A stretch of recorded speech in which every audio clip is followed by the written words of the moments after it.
There's no doubt about that. Aurora is the best team in SEA. But TNC might be the best team at mentally destroying you. So we'll see if they can not get tilted here, because we know there are, some people in Aurora, Savage, Lorinov, sometimes they might just lose their temper. We'll see if TNC can get under their skin. Yeah, they already get started with all of the bleed for me's. They tip Lorinov very early on. No all chat whatsoever here from Aurora. Focused in. Let's see if they can keep that focus as this game goes on. A sneaky smoke play out from TNC, looking for the flank, but Aurora are holding the high ground. This maneuver might not be the safest. Caps will break the push smoke. Through. We'll see. Okay, for now, it's a matter of whether Aurora want to fight, and it seems like they will. Cox is the one in danger. He'll go for a quick hoof stomp and back out. And nothing really to come out of this. Not quite yet anyway, but 23 Savage wants to keep chasing for this bounty, but he might be surrounded. Savage does hold a skill point for now. His team will be there to back him up eventually. 23 now trying to back off. A nice acorn shot with the blood grenade onto 23 Savage. Going to make life hard for him as now Japs in the backside trying to get the damage off, but no! Savage goes down. Cox will pick up the kill. And that's a great start for TNC already. That's not a good feeling for Aurora. Savage went for level 1 open wounds. Oh. So he's not going to be able to just sit there, right-click down the wave, have some regen on hand to trade with Cox. Was forced to do that just to try to find that first blood. I like the idea from Aurora. Again, you have access up on jabs. You're spamming them out. You're trying to get stacks. Just didn't manage to land enough. They commit so many blood grenades as well to try to slow down that chase from TNC. And you give Cox, of all people, that first blood. Bracer timing's going to be a little bit faster. Leveled spike's going to be nice for the Centaur and everyone else on TNC. And also on mid, right? Like, Lorinov popped a couple of Shadow Raises in the initial jump onto the high ground. So he's already out of mana. Does have the 2 mangoes to play with, but he doesn't want to expend that too early on. That does give Yoe a little bit more play. Every single thing happening there just benefiting TNC heavily. And that is something to watch out for as these lanes start to break out. This is still an SF lane for Lorinov. Yoe will still have to watch himself a little bit. But he can't just stand back. And again, it's much more mana intensive for Lorinov here. Already down to just 1 mango off the back of wasting a couple of raises there. It's pretty rough. It is a rough start already. He'll pop a mango though, and I think you do have to apply a lot of pressure onto Yoe early, because again, the Tinker, once you get a couple points in the laser, can start to get a little bit obnoxious. See, the damage block of Defense Matrix also pretty annoying for the SF to try and deal with. The top lane, Savage, gonna take a fair bit of damage. For anyone that didn't see the previous Tinker performance from Yoe, if you think Tinker's not great anymore, he still ends up getting like a 2.5 second cooldown on Blink. All his items still end up being a ridiculously low cooldown anyway. It literally feels like old Tinker, but you need to press less buttons. That's what I want to say. Oh yeah. It's a little bit less intensive because of the item cooldowns being tied into your int. So it actually may be a little bit easier to play. Last time we saw Yoe's scoreline end at, what, 2-0-20? Right? Like, it looks funny, but he was there. He was applying a lot of miss. He was saving his allies with Defense Matrix. And he was actually frontlining quite a fair bit on that Tinker. And that is something to watch out for as the game goes on. Of course, other lanes here. Palos on the Tiny, along with Cuckoo on the CM, up against Jabs on his Beastmaster, and Q on the Hoodwink. They've already done a fantastic job here from Palos just to cut the tree line. Prevent Q from having any place to try to scurry around, try to get some bushwhacks off. This lane for Jabs isn't the toughest, to be fair. He's got the Axis spam to play with. He's got the Boars. It's a melee matchup for Palos that does not feel too great. We've got good poke potential here with Q as well. So it shouldn't be too bad for Jabs and should allow that ramp up. I do feel like the tempo from Palos is pretty important as well. Again, his build-up tends to be Echo Saber, Shadow Blade. If that timing's held back a little bit, he's not able to join early fights or pressure towers, and that'll hold back the initial power of TNC, especially considering Yoe is going to be soaking up a lot of space later on. Absolutely. Bottom lane, slow push-in starting here. Q and Jabs are being very annoying towards the bottom lane of TNC. Palos and Cuckoo not able to relax too much down in this bottom lane. It's a pretty slow start for the safe lane of TNC at the moment. And not much they can really do about it because so much harassment being provided with these axes of Jabs and the right click of Q. Cuckoo has been trying to become a little bit more active in this bottom lane, but one bushwhack and he might just die, so he has to be pretty cautious himself. But it is going to mean Palos is off to a bit of a slower start, as now 23 Savage still being chased down by Cox. This Savage is finding the CS much more so than Palos, but he is taking so much harassment. That he is. I think it's all about that tempo up, right? If you want to play a little bit more aggressive with Ollie. Cox, he already has a double bracer, Ollie. Yeah, he's down. The Cox is very good when it comes to this offlane Centaur. He's played it over and over again, and so he knows it at this point like the back of his hand. And this all kind of boils back down to that first blood going Cox's way. Faster triple bracer, third bracer already flying out, going for the blade mail afterwards. Level 4 early on, hard to harass out. They do manage to snipe away Cuckoo. Again, this is to be expected down bot. They've got a lot of long-range output. Although Dive in. Lorenov not able to quite finish the job. Yoe barely surviving thanks to the defense matrix coming in at that last second. Lorenov is trying very hard to be aggressive with these level 3 raises, but Yoe, he's playing just out of range, and that defense matrix has saved him just barely a couple times already. and that's what it's supposed to do. That little bit of a blink away. Palos isolated while Cuckoo tries to TP bottle refill. Does get punished again. That reach from Jabs and Q. The damage they do have to pump out. The Tiny doesn't have Grow yet, so there's no armor to play with. That harassment is going to be steady here for the side of Aurora. 2-2 start. Slight network lead already for Aurora. 2-1K. And again, the laning phase in terms of CS has been favorable for Aurora. And TNC gonna have to try to mitigate these losses. Again, Palos is gonna need to sit back and farm the jungle, and at some point, Yoe is gonna be eating up laning farm. So that means Cox might lack a little bit of presence there as well. They have to mitigate some of these losses in order to just have some initial play on these side lanes while the Tinkers, ramps up to that point where he becomes a little bit crazy. Lorenov getting nice and lucky. Power Rune will go his way. He'll pick up a haste for himself now. Cuckoo gonna run into Q, but Yoe is right by his side if required. Seems like Yoe doesn't really want the fight though, because he went max march with the machine, so he doesn't really have the spell damage to throw out. Lorenov gonna catch up with a haste room, but Yoe with that defense matrix gets away. I hate the blink that happens with this defense matrix. It just drives me absolutely nuts. This Cuckoo now will go down. Lorenov, he'll pick another. Ain't it great? Strong Dispel and Warp Away. What a spell. What a spell. Like, it doesn't matter. It'll block the damage. You get to get a little bit of a jump ahead. So It's good stuff. Heavenly Jump is annoying. Defense Matrix even more so. What a great time. I mean, it says it's a random forward locator. Like, he blinks in a random forward direction. Well, how is it random if it's forward? Like, Forward. It's forward direction, but it's random. What? I think forward is the direction. Val, maybe change the wording a little bit. If it was a random distance going forward, I think that would be a little bit more balanced. And I think that might be the intent. Who knows? No, I don't know. I'm not a developer. We'll see down the line, but for now, this is how it works for Yoe. Has the early rearm, can start playing with March. They've already got some good stacks here on TNC's part. Built up, ready for Yoe to clear out. Of course, they do scout it out with Ollie, so they can't contest, and Lorenov is making his way here. He absolutely is. You want to shut Yoe down as much as possible as Lorenov. Still cannot really contest with the much machine spam, of course. He's going to back off. I saw Lorenov walk through the March of the Machines earlier when it was a lower level, and he lost half his HP. It's just, you can't contest March of the Machines this early. It's too much damage. And that it is. Power It's a little bit too much. It'll be top this time. Cuckoo in a bit of danger, but defense matrix is here. He's okay. Q won't even bother trying to kill him. Aurora will still be able to secure the shield rune here for Lorenov. And all things being said and done, Aurora have had a really fantastic start to their laning stage. Two of their cores top the net worth.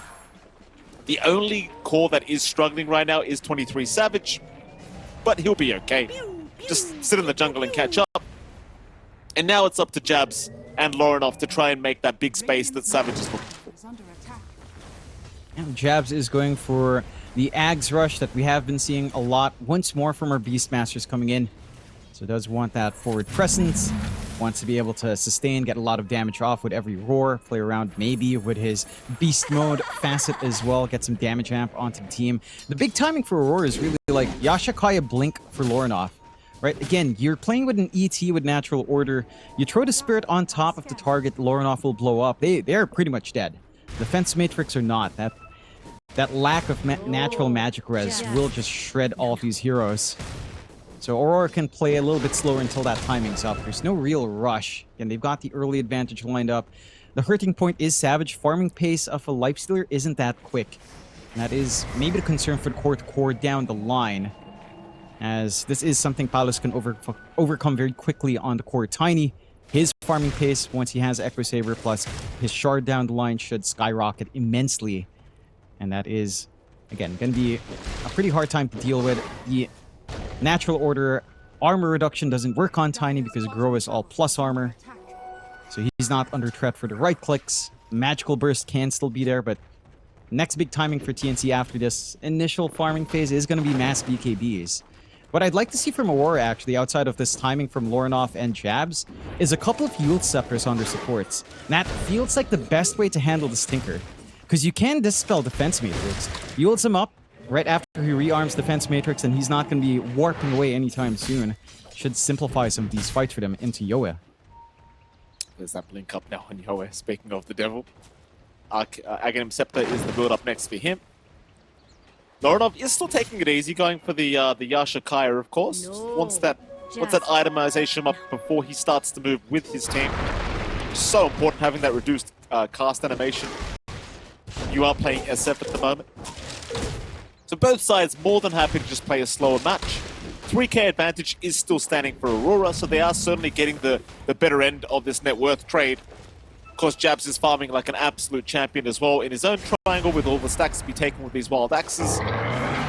Meanwhile, top lane, Cox, they do chase the Centaur for a little bit here with Lorinoff, but he'll just pop the Stampede in front. There's no real stress for him. Looks like Yoe was there just in case anyway. Not giving any openings out to Aurora. Again, also playing a slow game on TNC, waiting for this ramp up on some of their cores. You're not quite ready yet for Cox to show up. Does want the Blade Mail into the Blink. Does have the Blade Mail flying out now, but the Blink will be a little bit of a slower process. And again, Yoe with the Ags, that's when the damage can really start to ramp up, not just from the March, but from the laser bounces.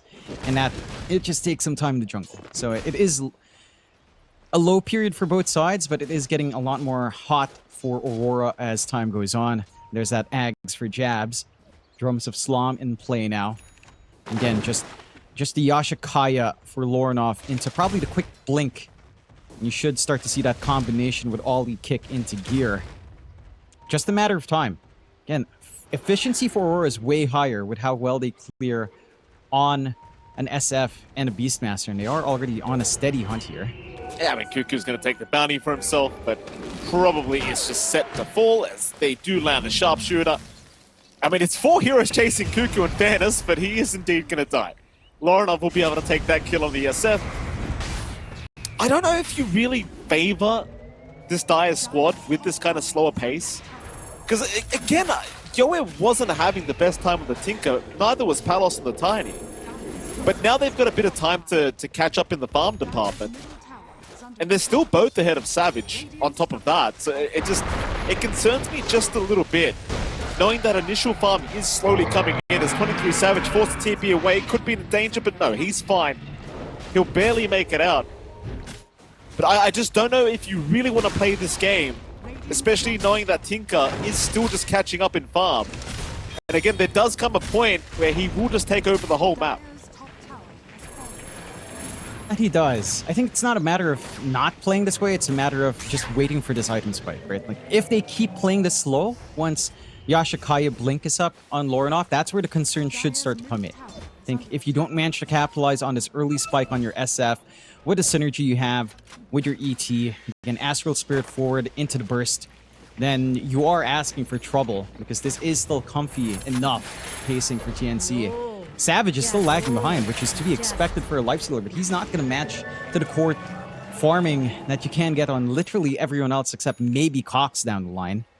Just doesn't have the clearance on the Lifestealer as these other cores do, until the Radiance is up, and that's still a process. Good D wards out from Cuckoo as well, clearing out the gate area just to ensure there's still some safe farm spots here for Palos further in, and they can maybe consider getting some control near Roche if that's an objective Aurora will want off the back of a fight. And you've got that Yashikaya now on Lornoff. He is going for BKB first before Blink. That is maybe the more prudent choice. Blinking in, there is a lot of counter control here from TNC, but that does mean a little bit of a longer wait now for that spike. Again, for Aurora, it's not the worst circumstance. I'd say their timer is still around 20-25 minutes is when they get really powerful with all of these initial items. We'll have to see if they play around that. For now, TNC's equally as comfy just farming. No pressure for them. Their cores haven't died. It's really just Cuckoo, maybe Jing every now and again. No, Jing hasn't even died. It's literally all just Cuckoo. 3 out of the 4 kills for Aurora. They're out with a smoke here. They are. Jabs is the highest net worth here on the map at the moment. It's probably the biggest pickoff you could hope for as Palos rushes forward with the Stampede. Avalanche will land, tosses out, Freezing Foot connecting. Cuckoo is dropping. The Sharpshooter will take care of him, but they got Jabs. It's a great pickoff for TNC Predator. Aurora, they'll chase for more, they'll try for Jing, but Jing does have Terrorize. We'll cancel it off just mid-animation as Q is still chasing him down. The Bushwhack actually landing, but Palos is here. Palos will help out, and Q is the one to perhaps fall as Jing will actually make it away. And even Yoe will join in on the Tinker to ensure that the ET could not follow up. So a very successful team fight for TNC Predator.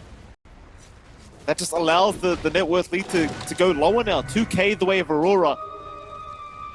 Again, John, I'll tell you, I get more and more worried as time goes on. I know you've already spoken about this. I know we're waiting for the key item timings here on Aurora.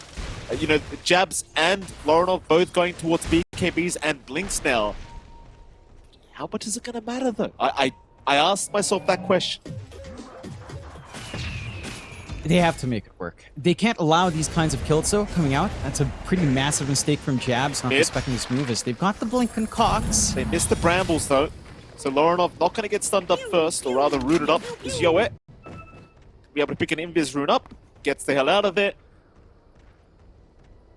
In fairness to Aurora, Savage is still pretty far behind. Like, he's not even at the Sacred Relic yet on the Lifestealer, so fair enough, they want to take a bit more time to allow Savage to be able to join them. Just again, like, how much time do you want to give this Tinker to get to the point where he's got a 2.5 second blink cooldown? We're steadily approaching that point. Again, I like this read from Yoa. He's going for a BKB as well on the Tinker very early on instead of int-stacking. He understands that the big play for Aurora is going to be like this SF timing. The Blink's in. It's not really the roar. It's really more of this Requiem play with Yashikaya. So as long as you can kind of block that out with your own BKB timing, you're fairly happy from TNC. They are ramping to that point for Yoa next. They've got the Shadow Blade slowly coming out for Palos, so the attack speed of her Tiny is also starting to kick into gear.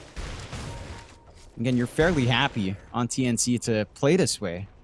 Savage still can't close up that farm gap. He has been given a lot of free room, and they haven't punished on TNC's end.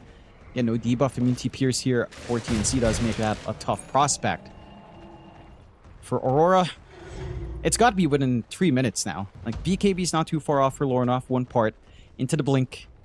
Jabs, almost the same timing, almost the same gold remaining for both of them. That's the problem, though. They've got to play off of that. The thing is, like, with the BKBs, you want to smoke as 5, right? But you've got no initiation without the blink up. That's kind of my problem. Like, you're going to have to either rely on Q to land a nice bushwhack to start, or you just keep farming towards the blink daggers before you get going. And if you wait for the blinks to be up after the BKBs, the problem is Yoe will probably have his own BKB. And then that blink Requiem doesn't matter. Maybe the Roar does, but you already spoke about the defense matrix being a strong dispel once it wears off. Like, there's a lot of problems that happen if you want to wait for the blinks. Yeah, but I don't think you have the choice on Aurora, right? Like, it is bad. It does feel bad. But that's the way they've drafted. That's the way they've itemized on both these heroes. No one wanting to take that risk without the BKB, which is greedier. But again, this is Aurora. That's exactly how they play. They play a little bit greedier. They go for later timings. And usually pays off. Up against TNC, No, that's not as clear cut. You were saying it a lot in the drafting, Mike. Aurora is the best team in C. They were the best team for the past year. In these qualifiers, I don't know if you can confidently say that after the Talon series, and we'll find out here. I'm sure Aurora again is very motivated. They're very focused right now, locked in on this farm. TNC though going out with a smoke. Palos already having that Shadow Blade can sneak in. They want to find 23. This could be a big one if it all connects properly. Not going to be an easy kill if he gets the Rage off. And Palos is underneath the Sentry Ward, so Savage can get the Rage and run. It's a very nice Sentry placement as well. See, they got that Sentry to the ward, but it also works in addition because you do have a Shadow Blade on Tiny, of course, and they would know that Palos would pick that up. So very, very nice to keep Savage safe. Meanwhile, Aurora, they've also smoked up, going back after Cuckoo in the mid lane, but Cuckoo, he's already died 3 times. Like, he doesn't care. But he's died 4 times. Like, he just doesn't give a crap. He's playing Crystal Maiden. That's kind of his job. And he is 4 out of the 5 kills of Aurora. You don't really want to find this guy for a 5th time. You want those higher targets. Good scan from TNC did break up that smoke play earlier on. So they only really had Cuckoo showing on the lane. They will find a mid-tier 1 for their trouble at the least. But not much else beyond that. Again, the 2k lead still holds steady for Aurora. The double BKBs are there. The Blinks are slowly being formed up. They've got the amp damage rune for Lorinov here as well. We really need to see that combination work. You don't have a BKB on Palos at the least, Fox as well. Is still 1 part away. So it's only really Yoe who can withstand the Requiem onslaught once it's up. Everyone else is still free pickings for Aurora once these times are up. When they head down There's bot, that Radiance now for Savage as well. They were looking for Yoe there for a moment because Yoe was showing with the March of the Machines, but they do back off. Seems like Aurora are thinking about Roshan. Meanwhile, the Tormentor for TNC going to be taken. Jing will get a free shards. But with that shards being taken, Aurora now know for sure that they can go for a quick Roshan attempt. Very, very nice timing here from Aurora. And they'll get away with it. There's no contest. So first Roshan will go the way of Aurora, and Aegis will be picked up by 23 Savage. But here's the problem I spoke about. Now Yoe's got a BKB. Now let's see what you can do. Like, if you can get these T2s and kill Yoe, I think Aurora are going to be in a very good position. But that's going to be a very, very challenging kind of situation, I think. They need to get that jump on this Tinker where he doesn't expect it. It just feels like TNC has really strong defensive wards to enable Yoe to play around bot. That was forward reach they have here on Aurora with a lot of space. So jumping to Tinker bot does feel pretty difficult. All of the space has given Cox his BKB, and Palos not too far off. 2 parts away, has a decent chunk of gold in the bank to get that done. The triple BKB timing's a bigger concern than the solo Tinker one. Because again, they could have still fed off of this Tiny, off of this Centaur. But once triple BKBs are up, I don't know if you can feed off of any of them. You've already got some defensive usage here as well from your supports. You've got the early Pavis, of course, for Cuckoo. Jing with the Yules, just to try to break off that movement forward from the side of Aurora, especially as the BKBs fade down. And for Aurora, I would like to see a couple of Yules themselves, although they are opting for the Pavis Solar Crest here. Jabs. Smoke. I mean, Jabs, be careful, sir. He's still a very valuable hero on the map. 3rd in net worth right now. Palos trying to break the gap before the smoke breaks. Cox going to move in, but gets roared up by Jabs, who does get the BKB in time. Cox had his own BKB though, so he was relatively safe through the roar. Q, Bushwhack will not go through the BKB, of course. And that's going to be it. So nobody dies. Everyone makes it out. Either side, I'm sure, will be pretty happy as they both just committed 1 BKB on their off lanes. And it's back to the farm game. Who it favors, we'll have to wait and see. Both sides seem to think that the farm game favors them at the moment. I'd say this is the time to go for Aurora. You can't wait for Lorinov to get an Ags on top of this. You can't. It's a lot of He's queuing it up. He has Blink BKB Yashikaya. This is the point where you should be steamrolling. Even just supports. Like at this point, you take support kills to snowball into a 4v5 here. Nowhere. Savage thought about breaking the gap. I agree with your points that you're making, by the way, John, because it is getting to a stage where Yoe's just going to push in the whole map constantly as well. Like, look at the Arcane Blink being farmed up now. That's when things start to get really, really damn stupid for this hero. Oh, yeah. There we go. A 5-man smoke. Here we go. Aurora are going to try. They've had enough of waiting. This is what we've been waiting for. Can Aurora do it? Have they wasted too much time? Cox still has his BKB off cooldown, or rather on cooldown for 15 seconds. So you've got that. Jing was spotted for a moment. They also saw the march. Jing's going to break the smoke. The Tinker is out. Shadow Realm TP away, and he's fine. Very nice avoid here from the side of TNC Predator. And this is kind of my thing. Now you're at the stage of the game where they really don't want to fight. Yoe can just happily push out the map constantly, and we can drag it into a Tinker game style of territory. That they can. And again, the scaling here for TNC isn't that bad when you compare head-to-head. Magic SF does scale off. You know, it does hit a hard cap in terms of output. Even with this combination with Ollie, it will last longer, but we haven't seen it in play yet. Cox? Savage still bottom network core. Oh. They're going to find Q. Cox is dead, or Q is down rather. Lorinov unable to get the roar off, or rather the Requiem, but there it is. Palos getting caught out. Palos is down. So the roar plus Requiem will get rid of Palos. They'll take Q's life, but it's certainly not worth it for TNC. As now, top lane, Yoe. No, he's fine. It's kind of the thing, like, there's constant TPs to try and find Yoe. But it is very hard at this stage to actually catch him out. At least they do find the pos one. Like, Palos going down is a huge deal for Aurora. And it is. It's the big kill they've been looking for. Would have wanted to sequence that into more kills, and that was Palos without the BKB yet. Does get it after his death, so he's going to be feeling a little bit more secure now. Kind of play with his team.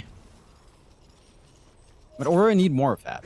You know, it's a nice kill. They need to kind of get going with that. Try to force a bigger response from TNC. Try to catch Yoe off guard, and that's all easier said than done. I think you are getting to the point where Savage is starting to get really comfy. Sanji and Yasha being farmed into the Ags.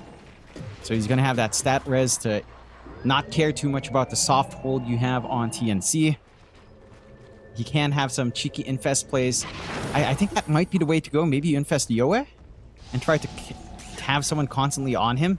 Even when he pops Defense Matrix, Strong Dispel doesn't kick out the Lifestealer, I don't believe.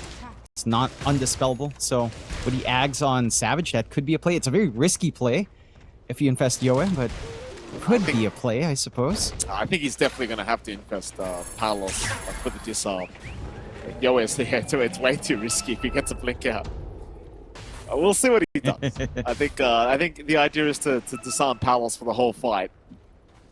Whether it works out or not, again, is a different question entirely. It's currently a 2k advantage from Aurora. Look at Dota Plus's win probability, John. Literally 50-50 right now.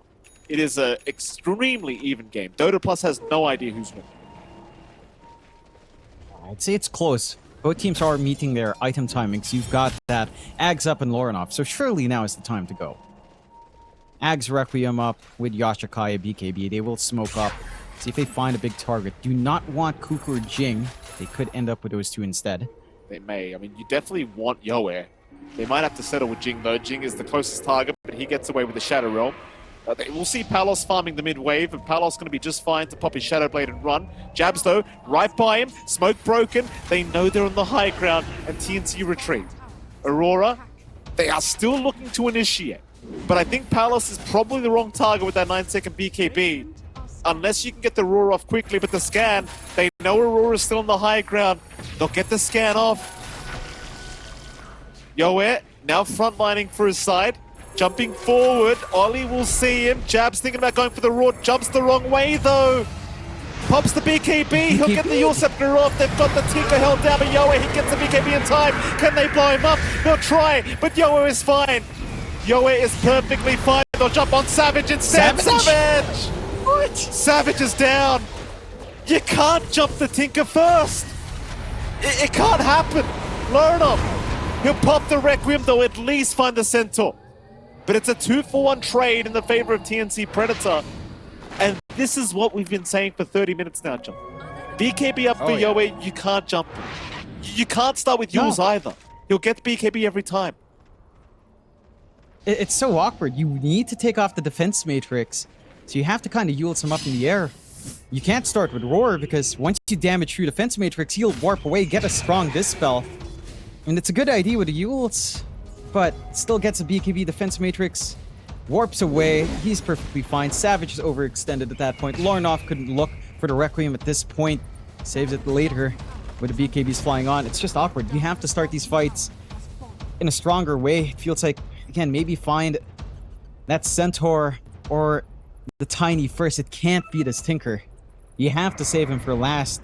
You have to try to ignore him in as much as that's difficult to do. I mean, look at Yo already. He has a 3.2 second blink. It's too already. late. Just with Arcane Blink and 2 nulls plus an Ags. That's still more than enough, mid. It's insane. Too late. It's too late to stop him now, man. You had a time. He's going limit. Lincolns now too. Yeah. You just can't.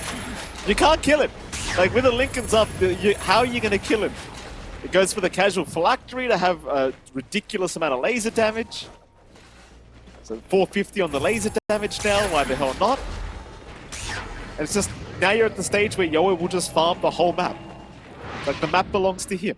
That's it. There's no arguing about it at this point. Welcome to the Tinker Battle, ladies and damage gentlemen. scaling. It's so great as well because Palace can still eat up some space in the map. So you've got the damage scaling here on your Tiny, who again doesn't care for the auras of all the outside of a magic res, but as long as he has BKB, he's fine. Going for Sanjiasha, can go for the Harpoon, Silver Edge into maybe a Daedalus. I don't know if you really need the Moon Shard with all of that attack speed on these upgrades. So he can start to look for that physical burst play for the side of TNC. TNC with a smoke out, going through the gate. No vision here from Aurora. Jabs would be a tasty target. Oh, he's right there. Jabs checking for the Roshan. Do they see him? They do. Cox jumps in. He gets the stun. Palos, he's out with the avalanche toss, and Jabs. Jabs popped his BKB to make matters worse here, John. Luckily for him, Roshan's still 1.5 minutes away. So he won't have to buy back and he won't have to rely on that BKB. He's very lucky for that. But he popped his BKB mid-toss. Ouch. Yeah. It's not what you like to see for Aurora. A little bit slow. There was a moment where he could have responded of when the stomp was there. He might still end up dead, even with no debuff immunity pierce. There is a lot of damage coming out from Palos. So you're stuck in a really rough spot. We were talking about all of these item spikes for Aurora. The fact that they sit back and wait for this Ags and Lornoff, I think, really hurts them. I was willing to give them the benefit of doubt already. Okay, Yasha, Kaya, BKB, fine. And then into the blink, okay. That's still arguable. Waiting for the bonus on the Ags, it's just, hey, you missed your mark. 1k, very slight net worth lead for TNC, to be fair. It's not massive. But when you're talking about scaling here, the Lifestealer up against Tiny is a very awkward one. All of your damage on this Lifestealer is basically physical. Tiny has 1 million armor plus craggy exterior. I don't know if, even in a grudge match where you can focus solely on Palos, if your right click's enough. If this BKB flies on from Palos, if you don't magically burst Tiny, I don't think the Lifestealer is going to be enough to clear him out either. They're going for a smoke here, Jonathan. Roshan is now officially spawned. They'll go for the Infest play onto Jabs. Refresher Orb now available on Lorinov. There is double Requiem with the Axe up, John. This could be a big play from Lorinov. He's got to wait out those initial BKBs, but once he does, this could be the fight they've been waiting for on Aurora. But now both sides going to stand by the Roshan pit on the bottom right corner of the map. They'll see Cox. Jump in is there. Jabs. He's going to try and go after Cox first. Cox is fine though. He'll survive. Palos dropping low, but Palos will make it out. Palos is fine for now. So they'll move back in perhaps onto Jabs, but Jabs jumps out of there. Instead, Jing will be the first target. Jing is down. Yoe, he'll be targeted now by Savage. Can they deal with the Tinker? Yoe's okay. He'll get in the tree line. He'll TP up, but they do at least get a couple. Or at least they get Jing, and now they can go after Roshan. TNC, can they defend? They can go for it. No, they cannot. No, they need a reset in Palos. They didn't pop Palos' BKB, but they aren't in a comfy spot for Rio to make that play by himself. We'll find the second Rosh now for Aurora. Big win for them, even though it's only really one big kill. And this is the kill it opens up. They managed to waste the utility of TNC. TNC felt like they were holding the position really well, but a bit of a slower response out from Cox. Not able to really try to play, force the Stampede out instead of in. That does give Aurora room to grow and room to start really scaling up now. Get that damage going. You've got the Arcane Blink lined up here for Lorinoff. There's even more ways of playing around here on your SF. Lots of sustain coming out for him as well as he blinks around a map. It does feel like you need some more of that damage on Palos as well. It's not quite a threat without the crits. He does have Crystallis into the Kanda, so we'll have a lot of damage with a tree throw. Maybe go for the tree volley as well with an Ags down the line. You are still seeing issues in keeping Yoa down, though. Again, like this Tinker cannot be your primary target. The other cores are much more feasible. 8 to 8, relatively slow on kills, but there's a lot in the line in this game one. It's only a best of 3. A game 1 advantage gives you a lot, and Aurora are keeping things in the balance here. TNC, I don't think they're in a bad spot either. Playing into 2 lives, they can just sit out, wait out the Aegis. Again, like you said, Mike, this is a Tinker game now. Even with Aegis, how do you push in? Without a pick-off, it doesn't feel possible. They do at least have a Roshan banner, so there's that. But it's still going to be very hard as Yoe and Cuckoo trying to get out of the bot lane, forcing Jabs to BKB. Jabs actually popping his BKB, maybe a little bit afraid of Cuckoo. And, well, there was nothing to really be afraid about because it was literally just Cuckoo. But Cuckoo, the mastermind behind it all, he forces another BKB use. Yeah, Cuckoo's fault. You know? Gotta blame Cuckoo. Why not? That's actually it. You have to remember that, Mikey. Always Cuckoo's fault. Cuckoo's fault right now that they're 8 to 8, less than 1k lead, of course. This master plan. I think Aurora, again, they're still comfy. They still have ways to grow. There's this Ags timing for 23. He's caught up in farm. Equal now to Palos' net worth. Their life steal is starting to show up a little bit more. Palos still has a lot of his armor, a lot of this reduction. He does need to use the BKB timely. If he gets clipped by Lorinoff, the output, again, with the Astral Spirit out, is tremendous. We will get some room to shove in the bot tier 2 here on Aurora's end. TNC stuck playing around mid and top.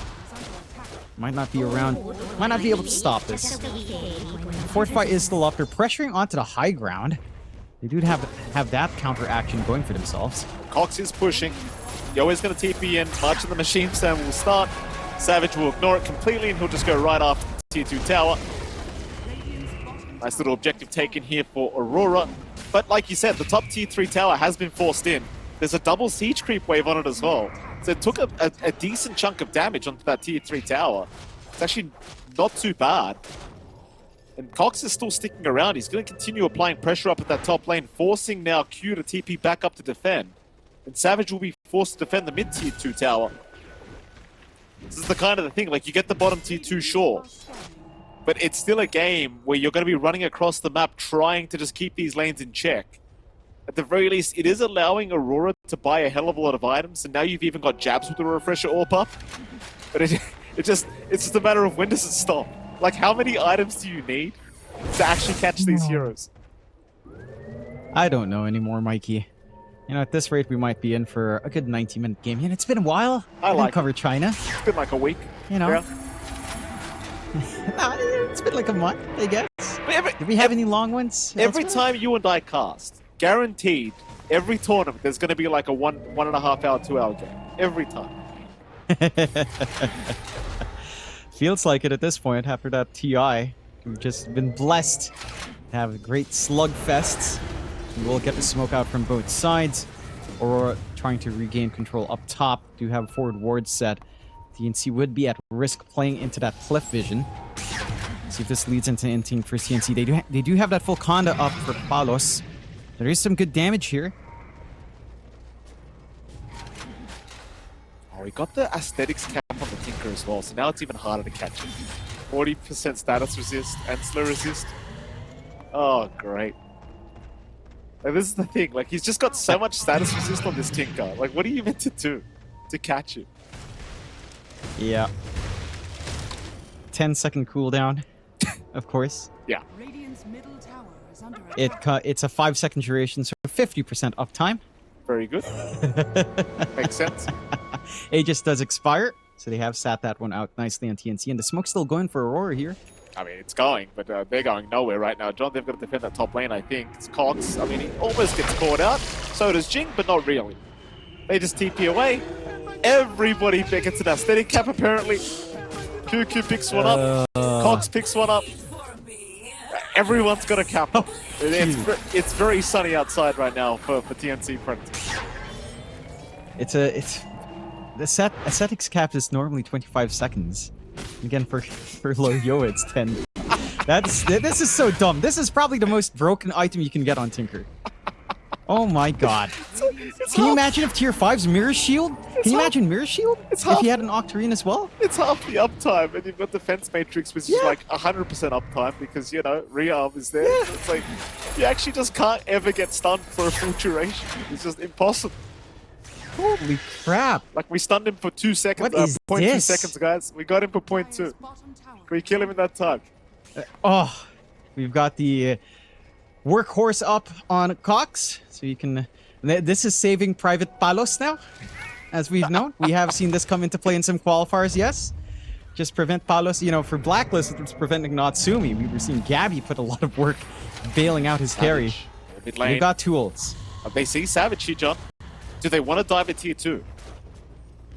He's a tasty target. They know he's going to farm somewhere around the corner. But no, Yoe's going to reveal himself. He'll push the mid wave as Cox is going to have a quick pause out. It's just one of those games, man. Like, you just can't tell who's winning. Dota Plus says 63% for TNC at the moment, which, again, I think is purely just the Tinker factor kicking in. It's very challenging as you go later on in the game to versus Hero. Don't forget, there is a Kanda coming on Yoe soon as well, so things will just get worse and worse as time goes on. 2.4 second phylactery. Very nice. Maybe around the same 2.4 second Kanda. Jesus, this game gets terrible as it scales up. This is just... Can you imagine, again, tier 5s, Mirror Shield on Yoe. What would be the uptime on that Mirror Shield? I mean, he could literally, like, I know it's probably a meme at this point, but if he got Book of the Dead, John, it'd be a pretty low cooldown, wouldn't it? Oh my god, no. Like Stop it. The Necromonicons, they last 75 seconds. Usually the cooldown's 80 seconds. What is it, John? The ultimate, most annoying thing to play up against would be Book of Shadows. Oh. Can you imagine if you try to catch a Tinker and he just keeps Book of Shadowing himself? I mean, he could literally just... Hold on, he could use it on anyone, right? So he could literally just... He could literally just mute, like, everybody. The entire team. He could literally Book of Shadows the entire team. Like, it'd be like a 4-second cooldown. No, not his team. He could just Book of Shadows the whole enemy team. Like, what are they going to do? Yeah, he could just isolate Savage or Lorna. They can't do anything. Well, if he gets if he got a Pirate's Hat, it'd be like a side of ice. Pirate's Hat would be like a 15-second cooldown for Tinker. That'd be pretty cool. I mean, Book of Shadows, you could literally have 4 sets of Necromonicons on the map at any given time with the cooldown reductions. FYI, Jonathan. That would be pretty pop. Like, imagine he just TPs in, 4 Necromonicons. See you later, boys. Gets an Why not Arcane just play Sword. Underlord? Wait. Shut up. Shut up. Nobody wants to play. Nobody cares. Drama died. Okay, here we go. Those crappy Necromonicons. You've got the Arcane Blink up for Lornoff. So again, more tools here, but to what extent? When does this stop? 8 to 8. F10K, anyone? 40 minutes in. Hello. Is this Polaris versus Talon? Oh my god, the gamblers, the betting crowd is very, very upset right now. Oh, shout out to the betting crowd. F10K still not here between these two teams. The streamers. Can you imagine Armel and Gabby? What are they saying right now? What are they? Are they raging at Palos? No, it's not Palos' fault. Come on. They're playing good. Playing good. Calm down, you streamers. Relax. Take it easy. It's TI on the line. Okay? Oh, this is amazing. This is a great game. 8 to 8. I can't believe it. I can't. 41 minutes. 8 to 8. What is this? This is our kind of game. I mean, people always compliment us for being able to talk absolute garbage for literal hours on end. This is where our talents come in. This is why we get paid the big bucks. And to be fair, we were already talking about neutrals for 14 minutes in. We're talking about tier 5s. We were expecting it. So there is that. Roche in a minute and a half. Aurora are set up for it. It is going to be a daytime spawn. No vision set up here from TNC. So that's going to be a nice objective for Aurora to take. Have the Roche banner up. Could consider high ground. That could break this game open for them. TNC, though, are going out for the smoke. We should go through some See if this lands anywhere here. We'll go through the smoke first, but I think we better go through all the items everyone's got as well, because, you know, it's been a while, I guess. They've probably farmed something at this point. Here we go. Yeah, they've got the nullifier for Savage. They can take off the shield, the smoke, though, but it's under vision from Aurora. Spot the wards being planted. The smoke by the Lotus Pool. Aurora, they'll hang out for now. Palos wrapping around the Roche up in. He'll go. BKB pop jabs. He's a little bit early on that BKB. Jing, he does get, no, he doesn't get caught. The Yules was there. He'll avoid the Requiem. Jing, though, still going down to Lorinov, and Bosku's also been lost. They've lost 2 supports already here for TNC. Luckily for TNC, though, Roshan's not up for 30 seconds, so they're still okay to back their way out and just wait. I mean, Cuckoo will not be up for the next Roshan, but you could get Jing back there if you so wish. Or, alternatively, you could just push in the creep waves into those racks. This is now Cox. Cox actually getting caught in the Centaur. Is down. All right, now Aurora have a free Roshan. Massive. Get a big opening they're looking for on Aurora. Get another gem up. Ollie passes it to Jabs, picks it up. 2 gems on hand. Big economic damage to TNC. And again, Aurora, off the back of this, a refresh shard plus the Roche banner. High ground can open up. You are already getting started on the split push from Yoido. Shoving in top, shoving in mid. You will have to repair some lanes at some point, but the triple Requiem, triple BKB usage being available, a secondary life for Savage. You will hand him the refresh shard as well as he does finish up his Ags. So they've got a lot of tools now in the Life Stealer. Again, Nullifier to take off defense matrix is there, just to slow anyone down, take away the Yule saves. He's got the Ags to dip into that Tiny for the disarms like you were talking about earlier on, and we do break F10k now, 11 for Aurora. Holy poke. So we finally cross into double digits, Mike. Only took us 44 minutes. We have done it. Congratulations to all the F10k bettors that did win. If you didn't, I apologize. Not really my fault, but I'll apologize on behalf of everybody else. So we're all right. I mean, 4K advantage doesn't really feel like it right now. It just feels like a no advantage. It's 2K advantage. There you go. I was right the first time. You're going, John. What is it? Look at Yoa. He's going for the Octarine. Yes, he is.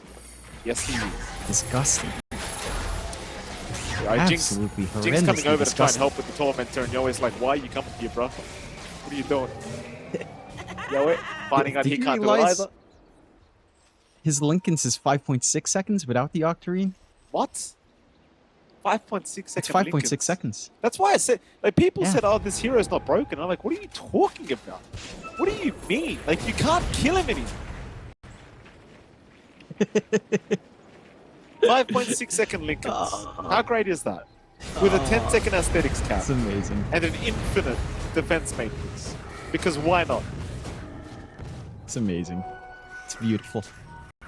Ice Frog's finest creation. He's done it again. Back at it once more. He certainly has, Mike. I mean, they have Aegis on Aurora. They haven't made inways on towers just yet. Mid lane. They will now. Savage being watched. Lorinov gets tossed up. Palos trying to burst him down. Lorinov! Oh, he's down. Rora's out. They'll throw it onto Cox, but this is not the fight Aurora wanted. They need to get out. Here comes Yoe. The workhorse. Ollie is gone. The workhorse saving for now is Yoe being jumped here by Savage, but you can't kill the Tinker. I think Yoe's fine. No. He's taking no damage. Savage is literally 6-slotted and did 0 damage to Yoe. As the fight continues, Q is down. But what is that? Did you see it? He literally did no damage. Yeah, he took no damage. Oh. You gotta love it, don't you? Just gotta love it. Oh, but don't worry, guys. He doesn't have rockets anymore, John. Don't worry. Tinker's trash. Don't worry. Oh, yeah. We're all good. We're all good. I think Savage hit Palos a couple of times, so he did have the debuff on attack damage as well. Here goes again. Cox says, "Get down, Mr. President." And Savage Savage needs to also get down because Yoe is right by Yoe? there. Yoe? No, the 4 stops No, away. you can't kill him. You can't kill him. He just purged off the Raw immediately. He literally just purged off the Raw with Defense Matrix. You can't do anything to kill him. Root up on Savage. You can't kill him. What's this? No, you don't want What to are you be in there, doing? Savage. Oh, no, what are you why'd you go in? Savage, what are you doing? Oh no! Savage, run. You can't. You can't. Oh, Palos? Palos is down. Savage is done it. It's all right. Cox is out of it. Cuckoo, he'll be okay. Goodness. If they found Savage off that second life, that would have been disastrous for Aurora. Do bail out. I don't think you actually want to go in on that Tiny if you can get 4 staff out. That is literally handing your life for free. If he didn't have Aegis on Savage, that would have just been high ground, fully. Now you've got the Ocarina up for Yoa. Let's see these cooldowns, baby. What are these cooldowns at? Lincoln's down to 4.2, Ascetics down to 7.5, 2.5 second break. Oh my goodness. How long is this blink? 2.1. Oh my. The Conda 1.8. Every cast now has the Conda, for sure. Yeah. With cast point. It's Yes. almost every cast. Flag down. There's no way. Watch Cuckoo. Yoe. Gonna blink away. Savage doesn't even bother trying to go after him, so he'll start with the rage onto the tier 3 tower. They're looking to jump in. Cox is out. Lands a 2-man stun. Jabs gets a roar. But once again, Yoe, he's unkillable. He's in the workhorse now. We'll just drag him out. He's on his throne. Cox will ensure the president will not get shot. And everybody else needs to get out. Aurora, they'll do a bit of damage, but that's it. All they can do is hit tier 3s when Rage is up. That's all they've got. That's all they have. Banner's gone now as well, so no safe push. What do you do? What the hell do you do about this? What can you do? Pray, Jonathan, I think is the answer. Pray. Pray to the Ice Frog that this gets changed before TI starts. Otherwise, we're in for a hell of a TI. I'll tell you what, I think teams are watching very carefully with this stupid hero right now. As TNC Predator looking to go after 23 Savage. Into the triangle they'll go. Savage, realizing something is wrong, he will be able to successfully back his way out in time. This is going to be such a mentally draining game for Aurora, like already, just knowing, like trying to figure out how do we actually kill this Tinker. Wind Waker now up on Jab, so even more defensive itemization from him. My issue really is, like, you don't have damage. Like, No. Ive Skadi was being built up on Savage, he'll change it into a Green Core instead. Like, I think he just wants that rage off cooldown every 2 seconds, but like, Yoe just, he's not dying. I think you need Lorenov with those big Requiems, but how do you get the damage off while Defense Matrix is just running? Here we go, Jabs. Might find Palos. They'll blink in. They found Yoe, but the Defense Matrix had purchased off the Aurora, and now the workhorse. Cox, he's not allowing the damage output. Lorenov, he's trying. He'll throw the Requiem out, but he did no damage. 23 Savage. He'll try out to Yoe. The Tinker finally down. Finally, he is gone. Yoe is down for 95 seconds, though he does have buyback. Bushwhack. Q will find a couple. They're on a Cox now. Cox will stampede with the Yule Scepter. It'll lock him down. Jingle buyback, but they've still got Cox rooted up. Lorenov is out. Cox is down. Cox is gone as Savage. He's alright. He just TP'd out. They saw the buybacks. They wanted nothing of it. A great fight for Aurora. Just what they needed. They even got 2 buybacks out of that. They just, it makes the opening for them now, John. If they can kill Yoe one more time, they can definitely go high ground. There's no 2 ways about it. That was perfection out from Aurora, catching Yoe off guard. The workhorse was nice, but Cox plays it so aggressively, bringing Yoe up front. He wasn't able to rearm into a second defense matrix after the initial pop off the workhorse, and he just gets melted without the BKB. Have to be cautious. If those circumstances come around. Aurora, they've found the key here. It's catching off this Tinker, baiting out the workhorse, and ensuring Cox runs forward instead of back with that Tinker on his back. 10k lead coming off for Aurora. Roshan only a few seconds away until we see that timer come in. Their damage is starting to kick into gear. I was going to say maybe a couple more items to help them out perhaps something like a Silver Edge to simplify the matter onto Palos. The break does work on Craggy exterior. So you don't need to worry about the debuff. You can focus on other targets for 23 after clearing out the Tiny, as the linger duration isn't the longest, but 5 seconds at max stacks is painful, which again led to no damage in that earlier engagement on the mid lane. Way earlier on, it's almost like, what, 15 minutes ago?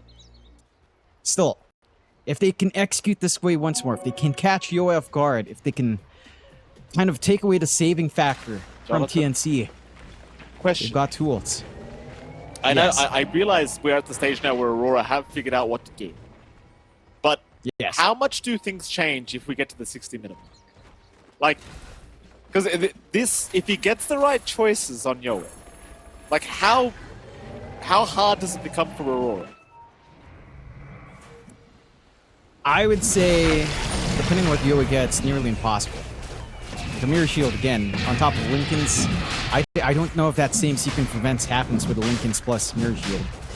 With a block, reflect, 2 blocks, and a reflect. I don't know if you can actually sustain that. Again, Roshan for free on Aurora, no contest from TNC. At Aegis, banner, refresh. Refresh. And Yoa gets really lucky. If he gets really lucky, again, it feels unplayable. It still is, but it's just so difficult. You know, this is just with the aesthetics cap. It's definitely playable. Like they found a way to kill him. Like you can't take that away from Aurora. But I mean, tier 5 items, if you get the right choices, it does start to feel kind of impossible. Though I say that, like, maybe once you get a few items up on Aurora, like maybe a giant string on Savage, you'll be able to really creep up and find that Tinker every time. I can only imagine what the ideas are. Like, what other tier 5 items have you got? Like, you've got that weird one, the Unwavering Condition, the 95% magic resist. If you want to have it, but you've got to set your hero HP to 1800, that'll be rather interesting against the Tinker. Like, I dare say the supports would want to take that, just to be able to survive the initial jumps in. That is fair. This could be one of the games where it's actually alright. I feel like that just leaves you open, though, to the damage of Palos, which is scary. He can cleave out. He can just melt through that 1.8k HP with a couple of crits, or even tree volley. Once that's up for the Tiny, then, well, that's just kind of briefed. I like the Giant's Ring for 23. Maybe Pirate's Hat as well on 23 could be good. Like, that is one way.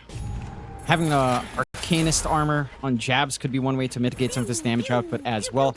I mean, he may just want a Stygian Desolator, honestly, considering like they have the Rage and hit tier 3 tower strat. Like, maybe even just a Desolator might be the idea for Savage, just to be able to take the tier 3s faster. Yeah. Could be another way to go about it. That's still 5 minutes away. You know, Aurora could look for some openings in that downtime, in that interim period. Yara's starting to reach a point where everyone's, again, fully slotted up here. Yoa could just toss out the Aether Lens for this Wind Waker he's queuing up. So again, full defensive with lots of instacking here on our Tinker. Aurora cleared the tier 1 onto the tier 2, the last outer tower of TNC. And be able to dig through it no problem. TNC, we have to see this high ground defense from them. He's had Wind Waker up on Yoa. 4.8 second cooldown. Yeah. Very nice. Very nice indeed. Savage is going to try and take the Tormentor, but can't do it on his own at this stage. Needs his team to really get it done, but it's a bit risky when you're right by the Radiant base. Jab's going to TP down bottom, trying to chase down Cuckoo, but the Stampede will be popped. Jab's still going for a run, though, really wants the kill. They've even got Q coming in with the TP, but that's going to be cancelled. So Cuckoo will not go. Jab's not able to find the Roar he was initially looking for. And we are back to the game of cat and mouse between these two teams. What's the next item for Yoa, I wonder? He's already out of slots. We'll see what he queues up. I mean, at this stage, he just needs buyback gold, I think, because his buyback will be off cooldown in 2 minutes. He's got a 933 last hit so far in the Tinker, Jonathan. Mind you, that is one thing we didn't talk about. 23 Savage, he is getting this unlimited bonus HP as the game drags out. That is true. He's already got almost 1.4k with the Corpse Eater. So theoretically, You know, if this game just continues, he's going to have like 20k HP eventually. Yeah, that is true. Like, you know, back when we had those G2 IG AR games, we didn't have these crazy facets, so that does change the dynamics. You do have Cox as well, of course, who does get free XP as the game goes on, free HP as the game goes on. So he already has 980 bonus. That's true. Of course, the lifestealer is getting a lot more, but that scales up as well. Can you imagine if Tinker's Innate worked with the buyback cooldown? Oh my god. That would have been fun. That would be fun. Jump in, Palos. Lincoln's broken. 23 Savage going to use the rage to just go right after the tier 3 tower. This is what it's all about. Like, just every time Raw's available, you go for the spec jabs. He's going to jump in. He'll try to go after Jing. 23 Savage will be around to follow up, but again, he's just going to go right onto the tier 3. Every time they have rage, that's all he wants to do. That's the strat right now for Aurora. Don't let it get to that 60-minute mark. You don't want to risk Savage jumping in. They've got Cuckoo locked down. They're Cuckoo. He's okay. They'll leave him be. Yoe again jumping in. Bramble's locking a couple down, but Cox is in with the stun. The Infest plays are out. Cox needs to back off. Meanwhile, the Roar on the side. They found Palace with the Wind Waker. It's going to save his life. Cox gets the BKB off. Still alive for now. Meanwhile, Lorinov, the Requiem, but he's gone too far forward. Lorinov needs to get out of there. The Aeon Disc is proc. He'll refresh. He'll try again with the Aeon Disc to survive, but Cox jumps in again for a stun. He'll miss out though. Meanwhile, Palos on the Tiny, trying to find Jabs. Almost gets him, but not quite Jabs. Able to blink out of there for now as Palos jumped again. The Workhorse, not enough yet. The toss. Cox, he'll eventually get the Workhorse. Palos is down. Palos is down. Yoe's out of mana almost. He'll Wind Waker out, but can he get away? He will. But they've taken down Palos. Aurora could probably try and force a buyback out of this. Savage, he's feeling confident. He's going to try. With the rage up, he should be able to at least find one lane of barracks. They will cliff it up. Yoe again jumping in. Nullifier going to be thrown out on the Tinker, but he'll just Wind Waker out once again. The March of the Machine Spam making it so hard as Yoe really messing with the Lifestealer at 23. Yoe's going to tip him on his way out. See you later. Here comes the 60-minute mark, Jonathan. 1 minute away. How broken does this game 1 of this lower bracket final get? How broken will we get, really Jonathan? Busted. What are we going to get on Yoe? We've got to see this Tinker when he picks up.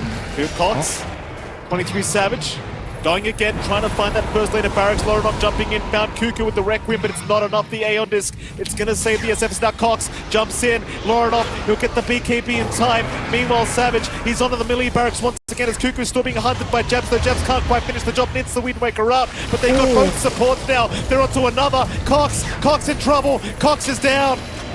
He has buyback. Aurora, they're onto another tier 3 tower. They want the mid-racks. They don't want to wait. Palos, he's up in 5 seconds, but they want as much as possible. Savage, he'll refresh. He'll go once again with the rage up onto the mid-racks, but he needs to retreat. Palos is back.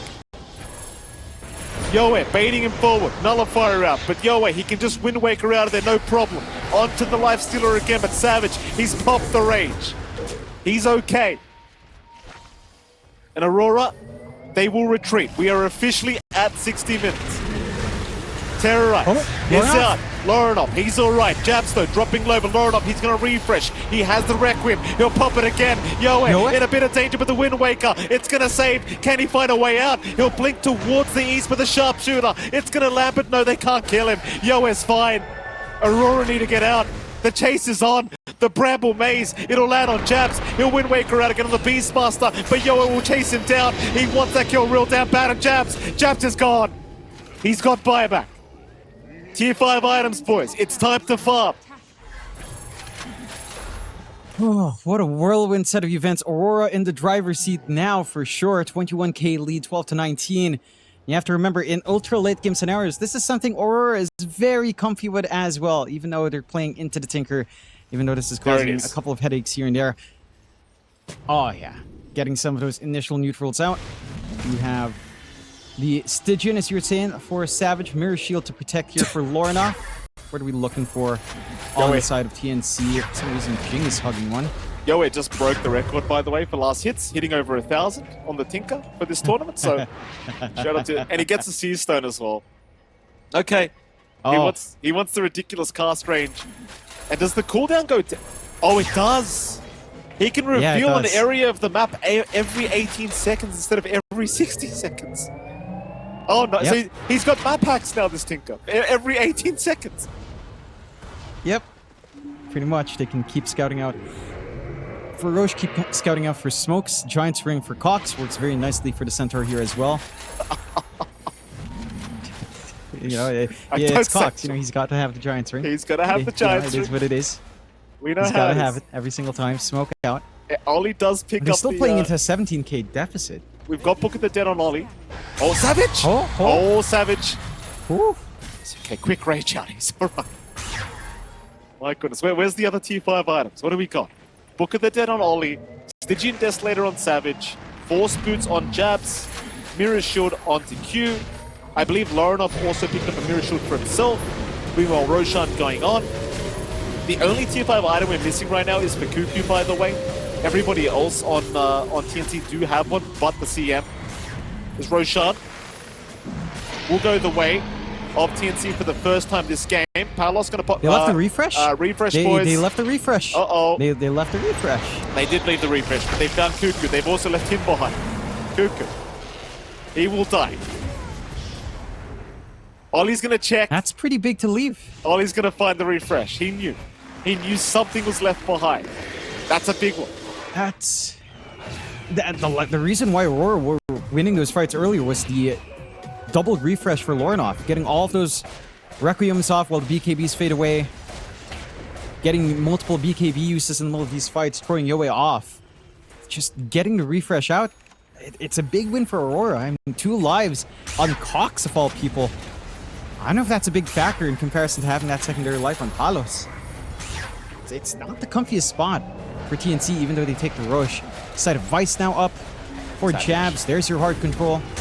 The thing is, at some point, you are going to have to commit, because Savage is just taking towers with his magic immunity.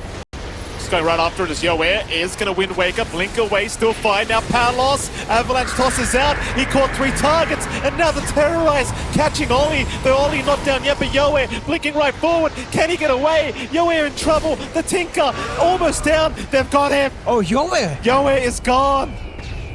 He has the buyback. It's all right. He can make it back, but now Cox in trouble, taking so much damage, but he'll still make it out. Hex out. They catch Savage, but they do not have the follow-up damage. Yoe does not want to buy back, but I think he's got no choice in the matter. He might just have to. Feels that way. Doesn't feel like he has anything else to do here. Again, Yoe just being so far forward. Hex out, they've caught Cox. Yoe will buy back now. They'll jump in with Palos. Palos got stunned for a moment. He'll still go after Laranov, but the Requiem going to go right through everybody, making Cox run backwards as now Savage gets scythed up, in trouble. Can they keep control of him? Savage still fine. Will refresh. The workhorse from Cox will save with the Basher. No, the Wind Waker. Yoe not allowing 23 Savage to take on anyone. Nobody will die yet. As Aurora, they do need to retreat. They can't finish off the bottom lane of Barracks. They've got to get out. It's too dangerous with the Tinker around. But they do at least get the buyback out. So they know now for the next 7.5 minutes, if they kill Yoe, the game is practically over. That it is. Yoe has to be so careful in his positioning. He can't allow himself to be that far forward. He has the Seer Stone. He can hang back. Just hug the back line. Keep an eye on your team. Get the Wind Wakers off to save every single time, every 4.8 seconds. Just play with that. You do have to respect the scaling damage here from Aurora. That's something they have a lot of. This Earth Splitter is doing so much work out from Ollie. Every single time it connects, just 50% of your HP gone from full. Still, jump in, Ollie. Mid lane, all they got. They caught Ollie. There was an in-best play from Jabstone finding Palos, but the Wind Waker going to buy Palos a bit of time, so he's in big trouble with the Nullifiers out. Palos is gone. Palos is down again. Aurora, they want to rush for more. Can they find themselves a target? They'll find Cuckoo on the CM. Not the biggest one, but they will look to take it as Cuckoo. He'll stand his ground with the freezing field, but knows he cannot get away. And he still has no buyback on the CM for another 1.5 minutes. So that is going to be at least, or rather at best, a 4v5 defense to come. assuming they do buy back on Palos, which I think they will. But they've got to buy back soon. That they do. Savage. Again, just... He's going to go. Palos is brought back. The melee barracks, though, going down. 23 Savage with the rage, going to get it done. They'll hex him up, but it's not enough yet with the BKB out. Savage will be able to walk away, though. Cox will chase him down. Infest play out onto the Hoodwink. 23 Savage going on to Palos. Palos can't afford to die right now on the Tinker, but they've got control of him. He's still fine for now. In goes the Hoofstomp from Cox. Cox trying to save the day. Takes down Ollie. Meanwhile, Palos still being targeted, still alive, but for how long? Palos! Palos is down! Cox, he had the Aegis. Meanwhile, they've got the big one, Yoen. No, he still blinks away as Cox is in again. He'll land a double stun. He's onto the Beastmaster. Jab's in trouble. Jabs might drop. Jabs walks away. Cox, though. Cox is gone. He's got no buyback. It's Yoet and Jing against the world. And I think the world's got this one. Aurora, surely 5v2. They can't lose now. They should have this game won under wraps. It's one tier 4 tower down, but the call's been made for the Megas. They don't want to risk it. They want to go all the way with the Mega Creeps. However, Yoet trying to make it hard, but he's been caught. Wind Waker out again. He'll make it for now. The Hex out though. The Roar. They've finally got the Tinker. Yoet is gone. Tier 4's under siege. GG is called. Aurora. They have done what the hell happens. Hopefully an action-packed game. It hopefully is. We've already got some all chat. Paulo's going grrr for whatever reason. Maybe upset that he has to lane into a Dark Seer with Iron Shell. Fair. You know, just letting his displeasure known. Again, well, the DP is not something we've seen too often. You do have, man, the suppress is actually super annoying. You know, the silence enemies are slowed. So when you do silence up, that slow lasts the full 5 seconds at max level. And so a massive slow as well. Even the value point, it just feels impossible to run away from this DP. But I'm curious if they can play off the back of that really nicely here on the side of Aurora. Again, I'm expecting Aurora to play it a little bit more up-tempo, play around the EXO whenever it's up, even if they are just poking and prodding on mid, or just win a team fight off the back of it. Can start to snowball pretty fast for Aurora. For the side of TNC, and we'll have to see what Yoa brings out with his DK. His lane matchup alone is already pretty static and, again, slightly favorable here for Lornoff, all things considered. The DP is certainly a very interesting pick. It's like that suppress facet does seem pretty damn busted. 5 seconds of 30% slow at max level seems kind of ridiculous. On top of the actual silence, but my goodness, I mean, props to Aurora for picking that one up, as we are going to get a 3-man bounty room pickup from TNC's end of things. So already a nice start in the net worth department for TNC. Of course, we do start with the mid lane as per usual, where you are going to see Lorenov against Yoe on the DP versus DK matchup. And this one generally did used to favor the Death Prophet. Of course, once you got a few points in Spirit Siphon, but we shall see how this one pans out. Yeah, I don't think this changed too much. Should still be a pretty DP heavy favored. I mean, for the most part, I can see this coming out to a draw. Both sides playing more, much more safe, more conservatively, just farming up with their AoE clear, just kind of going from there. But once Lornoff has like level 2 Spirit Siphon, there is kill threat onto Yoa. Heck, he could go for a cheeky early point in the silence. Again, that movement slow does allow a little bit of a stronger chase down for Lornoff to tie into the Spirit Siphon as well. So I'm keen on seeing what the laning idea here for Lornoff is. Beyond that, again, we haven't seen this matchup in a long time, but it used to be a very standard sort of matchup up against a DK. No one really loses out. Both sides will farm into that 6. Earlier 6 timing leads to an early push. And that's basically it. Rune control, a little bit more important for Lornoff. Yoa would want to cut that off. We'll see down the line as we are taking a glimpse at the other lanes as well. Down bot, you've got Ollie on the Phoenix and 23 Savage on the Gyrocopter up against Cox on the Venge and Jing on the Marcy. The Marcy here in this lane doesn't feel amazing. 2 ranged heroes, lots of poke, especially with a flat cannon. They've got Rocket Barrage to punish as well if Jing does rebound in at some point. This one's going to be a little bit more static for TNC. It's going to feel really good for Savage to just sit back and farm. Not as much you can do to disrupt this farming on TNC's end. There's a level 3 spike that can be good, but again, going into like a level 2 Rocket Barrage is really risky for the Marcy here. So you will end up just playing a little bit slower, a little bit greedier for TNC, and that just leads to a happier time for Savage to just farm up here. Savage certainly is going to have a pretty easy time down at that bottom lane. Not really too much in the way of contesting him, that's for sure. And then that top lane's going pretty well for the safe lane of TNC. Like, Jabs and Q are both just kind of sitting back here on the Spirit Breaker Darks here. You see a lot of damage being dealt here by Cuckoo with the Frostbite. It's a very annoying ability for this kind of laning stage for Jabs and Q, because you've just got a nice way of stopping the charge and the surge away, of course. As the levels do go up, especially level 3 is going to be the concerning part if you're Cuckoo and Palos, because that level 2 Iron Shell on a Spirit Breaker probably going to be a pretty painful experience, especially for Cuckoo. So he will have to be very wary of how he uses the Frostbite. Because if he doesn't hold it to cancel charge, he can just be run down quite easily by Q. For now, though, he is perfectly fine. Because Q could actually be in trouble. Charge committed, back on a Cuckoo. He'll be okay. Frostbite out, still taking a fair bit of damage here on the Spirit Breaker, but the Surge is going to allow him a way out. He was trying to get within position for the 3-minute Lotus Pool timing, but doesn't quite get it. They do manage to force out a salve onto Palos, as he was sticking way too close to Jabs with an Iron Shell. It's going to have to watch that a little bit. Cuckoo is, well, he's still fully set. Has a Mango left, hands over the Lotus to Palos to feel comfy here. I think the key thing for Aurora is that they're not really able to get some pulls off for free, so there's no free soaking for Q. Level 2 mark is pretty decent for the Spirit Breaker, and again, he does have his innate to allow some more EXP to flow in. I'm wondering if we start to see that commitment from Q to charge across the map. Mid again could be a viable target. Cuckoo a bit forward here. He certainly is. Charge will be there. Cuckoo could not get the vision to cancel it, and Frostbite was on cooldown anyway, so Jabs able to secure first blood for Aurora. And that is really the scary thing. Like, Cuckoo, every time Frostbite's on cooldown, Q knows he can charge him.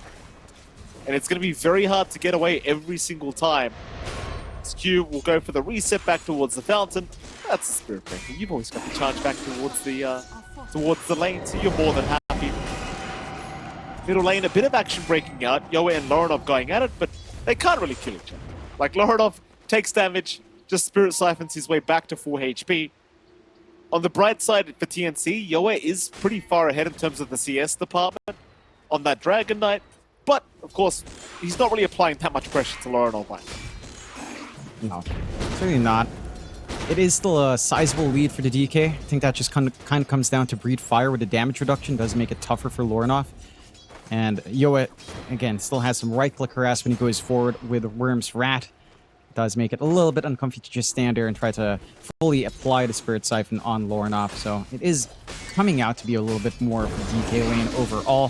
Which again leads to some early timings for Yoa. Let's see if he'll opt for the Mage Slayer in this game. He's going to apply some pressure into Q again. Q does have the charge up if he needs to charge away. Cuckoo's got the Frostbite though, which makes it a little bit hard. Q going to try, but just charges back into the wind. No chance of getting out. Q will go down as now Jing bottom lane also losing his life. 23 Savage able to secure that kill. Cox trying to run away from the Sunray, but Ollie going to do a lot of damage on his way out. Though Cox will, of course, still be perfectly fine. And all of that for 23 Savage's life, but 23 Savage does remain alive and remains in the lane to fight. Again, it's the risk of the Marcy committing. With Rocket Barrage as a melee hero chasing down into Phoenix, really easy to land. These Fire Spirits land a dive as well. Just makes it a little bit uncomfy for the Marcy to try to clean up and try to play off those chain stuns. Putting a good amount of pressure on Jab's bot. Cuckoo. The pressure. Cuckoo is going to go down. Jab's now in trouble as well. Jab's taking a fair bit of damage from Palos. Jab's is going to die. Q still going after Palos, hoping for some lucky bashes here. Still trying to man up. No bashes coming out here for Q, so he does need to escape. We'll have the charge back up in one if he wants to try again. Palos going to be maybe a little bit careful. It's Q! Ooh. Oh, he gets lucky. The classic double bash on the Spirit Breaker is bottom lane. 23 Savage. Chasing down Cox, quite unable to get there. The Venge will be fine. But that top lane, Q, he got the double bash, which is exactly what you love to see as a pos for Spirit Breaker.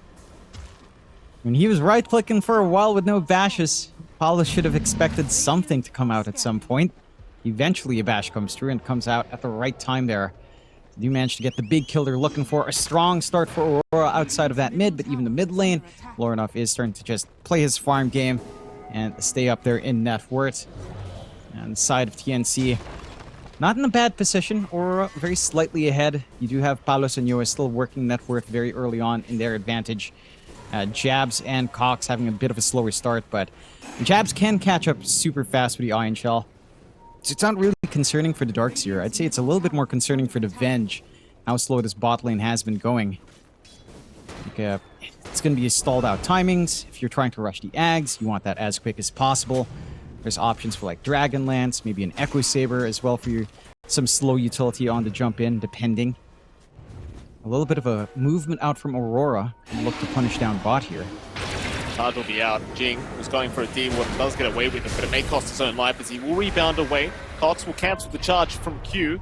And even Cuckoo rotates over on the CM just in case they require the help. It seems as though Cuckoo TPing will be enough to force Aurora back. At least for now, though Jing is still playing a little bit aggressively on the Marcy. Will hang around the tree line. Because they don't want to dive the Tier 1 tower. Cox doesn't have that level 1 swap yet either, but they are going to throw a casual magic missile onto 23 Savage. It won't really amount to much though. It's now top lane, Jab's in trouble.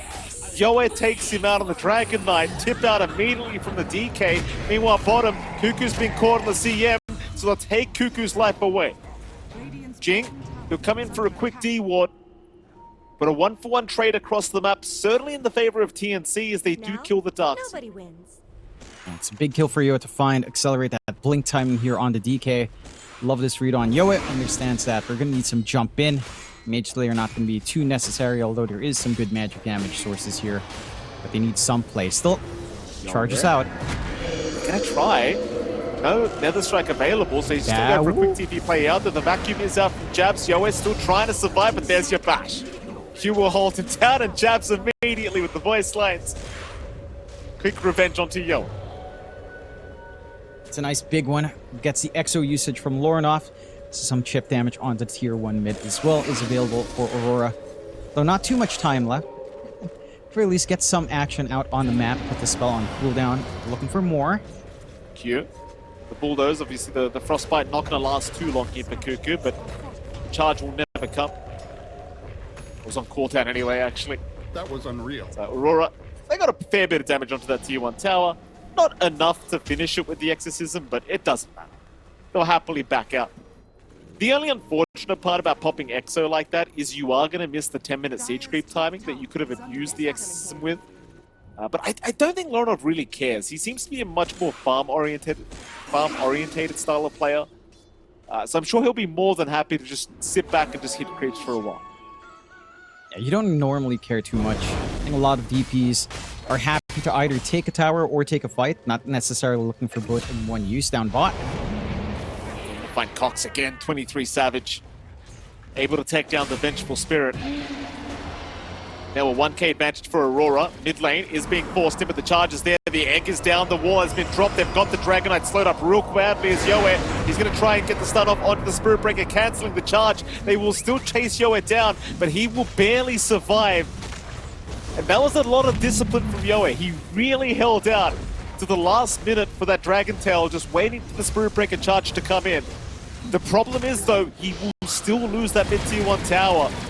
The 10-minute siege creep timing for Aurora still ends up paying off. As now bottom lane, 23? the chase is on for 23 Savage, but he's got help around him. Palos will chase in, he'll get the kill, but can he get out? He'll time-lapse for now, but the charge is there. Q will lock them both down. At least they'll go after Jing, but they'll miss out on Palos. It's still a very good trade for TNC. Mind you, they do lose that mid-tier 1 tower, which is a pretty big deal. So not the worst for Aurora either, as it seems like Aurora now. Another 3-man smoke, they're not done yet. They want more. They've got the fresh Atos on Lorinov. They've got Exo ready to go. They can look for a nice, easy fight. Yoe. And the strike up this time. Can knock him right back into Lorinov. And Lorinov should have him this time around. No escape for Yoe. Rod of Atos completed on the Death Prophet. Going to make life a lot easier for him. And Aurora, they're off to a very, very strong start now. 9-4 with a 1k advantage, 12 minutes in. But you are still finding a lot of farm on Palos and Yoe. But there comes a point with the gyrocopter, once he's got that max flak cannon plus the Ags, we've seen how fast this hero can farm. It is a very big concern as the game does continue. That it is. I think the other hurting point for TNC is just how slow the lane has been for Cox on this Venge. And he's been under a lot of pressure. He's not able to really slow down Savage by much outside of these rotation kills. And that means the Ag's timing stalled. It means the Venge persisting through that isn't there. They'll try to catch one. Jump is out. They're onto the Death Prophet. Noronov, he's a big deal to try and take out, but he will start healing up with the Spirit Siphons, and now with Cuckoo just channeling the freezing field, but it means nothing. Cuckoo gonna have to run the long way around as the wall is dropped, and Cuckoo will drop as Jabs will secure the kill with the Iron Show onto Q. Now Jing gonna be targeted. Q maybe going a little bit too far, but they'll heal him up. He'll barely survive though. Jing jumping in anyway, does go after the Phoenix, but the egg does come out in time. Can they get it? They can. Ollie will lose his life, but they've got Cox. Lorenov, he will drop to boot. 3 down so far for each side. Oh, Savage. A big target. Palos wants the kill. Can he get it? No, he can't. The Sakuchi though, he'll chase him down, but Savage has made it. Jabs now being targeted, but Palos, he won't go for the chase. How does Savage just casually walk out of it? Had just enough HP. The homing missile coming out forced Palos to have to clear it out because he was not the healthiest. He wanted to try to just get an unobstructed chase onto that gyro and does miss out on the opportunity. Big wins for Aurora in this game. Strong early game plays coming out. Some punishment out from TNC. We're seeing some solutions. Again, the Marcy to deal with the egg is one way. You've got decent enough damage coming out from Cox. We didn't even see the swap saves kick into gear yet. Once the Ags is up on this Venge again, things can happen, but Aurora have so much more to play with. I'll go with another smoke out. They still have Exo to throw out. They've got Nether Strike ready to go. Doesn't take too long to burst one hero that shows in the map here. Absolutely, they're going to try it. Mid lane. Having a look at Jing and Cuckoo, but they both managed to get out of there. Instead, they might look towards the north, where Palos is currently farming. And Palos still top of the net worth board on the Weaver. He'd be a great target if Aurora can find him. Just keep farming that area. Q will get within range now to see if he can find this Weaver, but Palos is now running the opposite way. So it seems like they'll miss out on Palos. They'll still stand by that T2 tower, but that's certainly not a tower you're willing to dive right now as Aurora.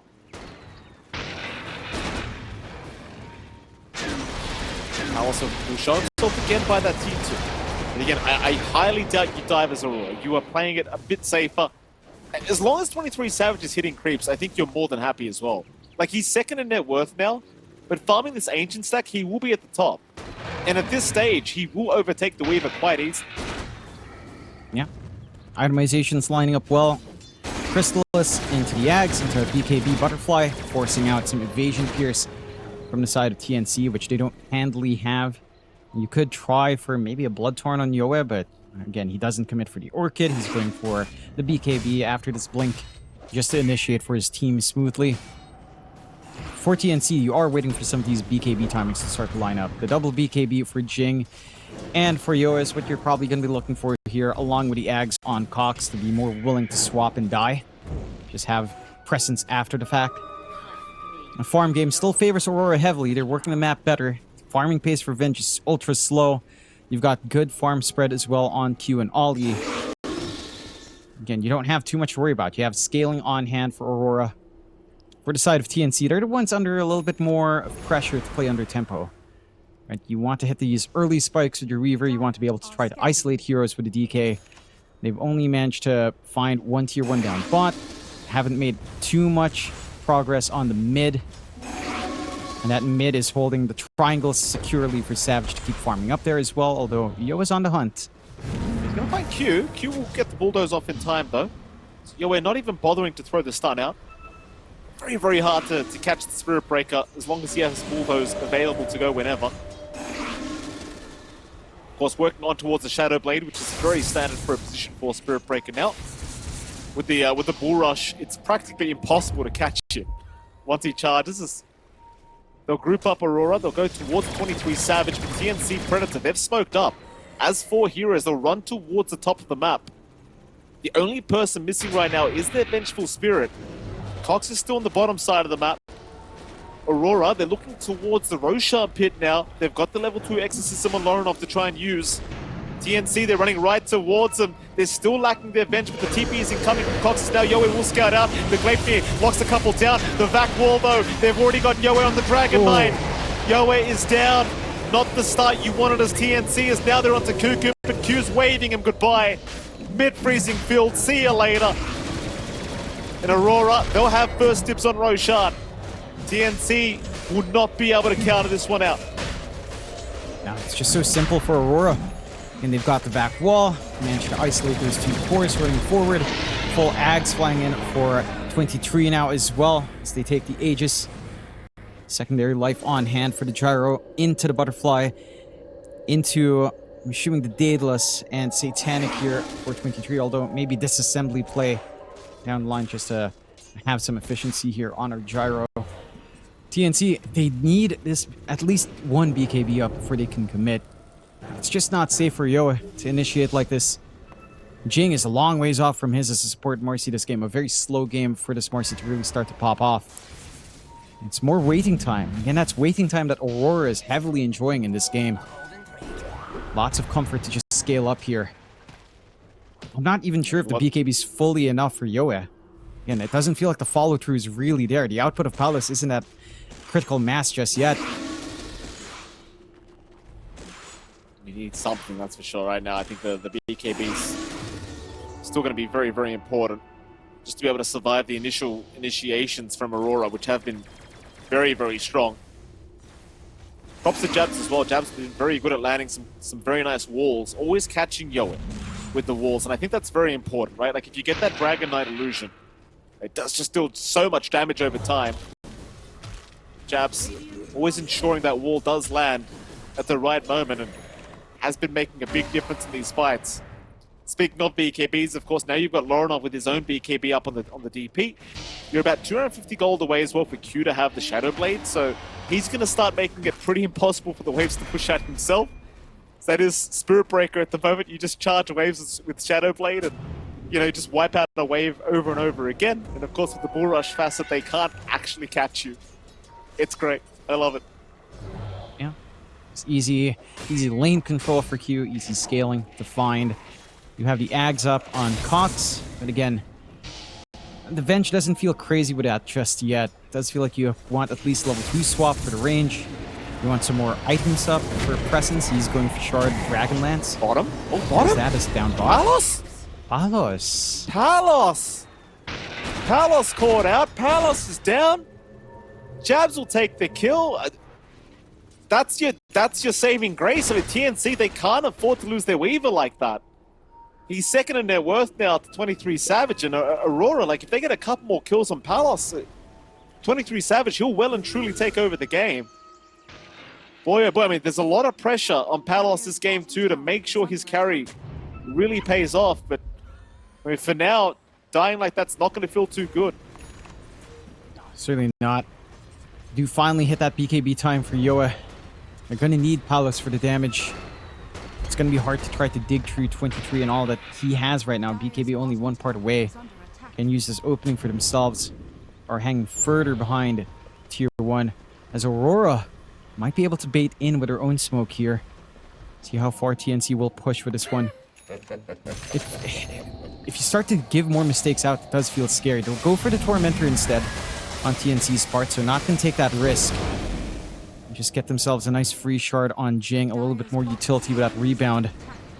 More options to jump off of, at the very least, makes the initiation angles easier to find. But you're playing into that 4K deficit 20 minutes in, 21 minutes in. It's not massive, but it is significant enough to be felt. And Savage is becoming a massive issue in these fights. BKB almost done now on the Gyrocopter. I don't know how you deal with Lorinov in his BKB running around with Spirit Siphons at this point as well. It's a lot to contend with. No healing reduction, nothing to go through spell immunity here. Just not enough BKBs for you to feel comfy. Palos is trying to go for the Lincolns first, obviously to save up against a charge and Nether Strike. But the silences will still kill him off. So again, he's going to need a way to dispel this control that Lorinov has in spades. I don't know, like, as they're keeping the deficit within check at least, you know, like this gap isn't growing wider for Aurora. So TNC are working the map just as effectively. But it does feel like Aurora is just, right now, is stronger with what they have with these initial item and level spikes on hand. They don't have much to be scared of. No, absolutely not. Maybe the Zap damage room by Palos could be a little bit scary, but I highly doubt he actually uses it to fight. Seems like TNC are well and truly aware that they are just relegated to farming right now. They cannot take a team fight into the Aegis of 23 Savage. Speaking of that Aegis though, it is going to expire in 10 seconds. Problem is, he now has a full BKB. TNC, however, knowing the Aegis does expire, they are going to smoke up as 5, but again, Aurora know this is coming. The Aegis just expired, so the smoke is very obvious. And again, I think the timing for the BKB, or rather the smoke, is kind of awkward now, because 23 Savage has a BKB up. Could be a very hard fight. They'll jump in, but they miss out on Q to start. They'll get the stun on 23 Savage, but they're in the tree line. It's a very ugly position so far for the side of TNC, as Cox has already lost his life. They're on to Palos now. Palos, he's locked down on the Weaver. He'll time-lapse away, but the silence is out and Palos is down. Oh, it's too forced. The smoke is way too obvious. Like, as the Aegis expires, Aurora, they're too experienced for that crap. They know it's coming. That they are. It's Q to break the smoke in the low ground, has the Shadow Blade. They don't instantly find a Dragon Tail stun. There's enough time for Aurora to set up into that fight. Don't really even have to expend anything. Again, Palos, with a lack of BKB, just has no presence up front. He needs a Linken's and a BKB. He needs those 2 defensive items. And that's just not enough space for the Weaver to find that farm. They lose their tier 2 here. Aurora, 8k advantage now, 17-7. In strong form in this game number 2, and TNC looking a little bit lost. Their draft not doing them that many favors. Just trying to farm up on Jing, trying to get this catch up on Cox. All the cores just lagging behind, but not too badly on the other 2, but certainly this Venge suffering. And this Marcy not popping off, although they actually kill Q. They can. Alright, I'll get something. Jing will take that kill on the Marcy. Trying to work towards his BKB right now on that support Marcy. Meanwhile, TNC trying to bait with the Illusion Room, but eventually they do just give it over to Yoe. Ollie does not bother trying to jump in on the Phoenix to take that away himself. Not really a big deal anyway. Savage again, top net worth on the Gyrocopter, working towards that Butterfly into the Satanic next. He's getting well and truly to the stage where he's getting out of control.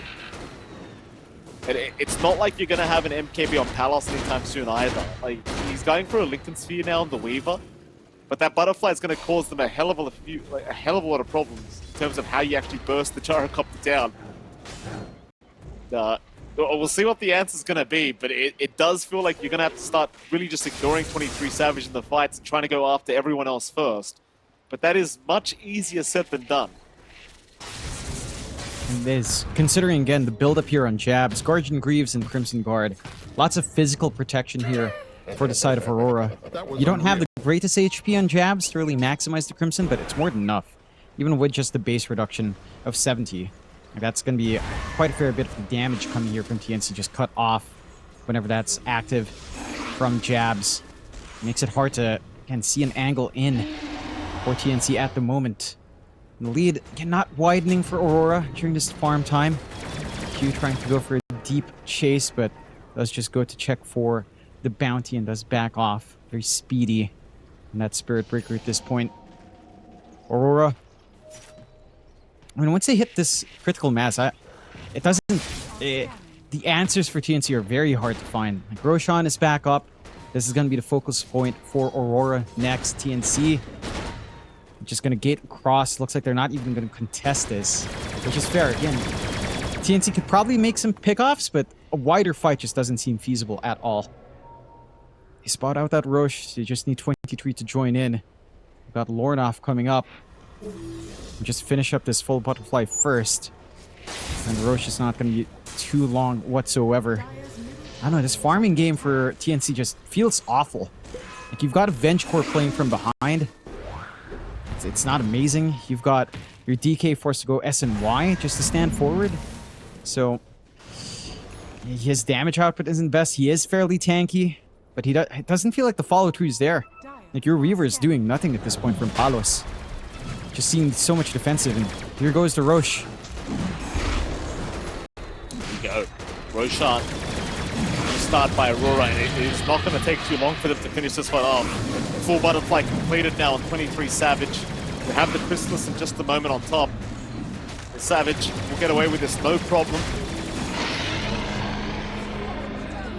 Aegis will be picked up by the Gyro, so will the Cheese. Lorenov doesn't care for either of that crap. He's perfectly fine as is. And it still feels like Aurora are well and truly just controlling this game number 2 with a 3k advantage. TNC still stuck just farming, trying to catch up the best they possibly can. There's just been no progression. Like, Palos is almost at a Lincoln Sphere now, but that's still not going to save the game at all. You know, you still need a way of actually hitting 23 Savage throughout these fights.